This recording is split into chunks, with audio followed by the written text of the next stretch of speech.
এই জানিস পুজোর ছুটি কবে পড়বে? ওই বুধবার থেকে পড়বে মনে হয়।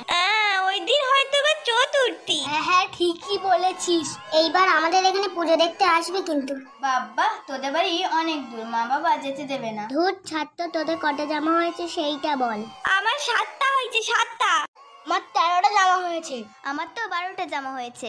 দেখ ঈশানী সবারটা শুনে নিচ্ছে। হ্যাঁ ও খুব চালাক, সবারটা শুনে নিয়ে বেশি বেশি করে বলবে। মোটেও না, আমার তো 15টা জামা হয়েছে। আমার 14টা জামা হয়েছে। এই আমার না 7টা নয় 15টা জামা হয়েছে। এই শোন, আমার তো 15টা জামা হয়নি, 20টা জামা হয়েছে। দেখলি ওকেরা মিথ্যে কথা বলে। নুরুরা বড়ই করি তারা থাকতো। মুখে কি ফোড়া হয়েছে? জোরে জোরে পড়তে পারছিস না? মা, মাসিরা এবারে জামা দেবে না? কি জানি, দেবে না হয়তো। তুই এখন পড়। তাহলে আমার একটা জামা পরেই পুজো কাটাতে হবে।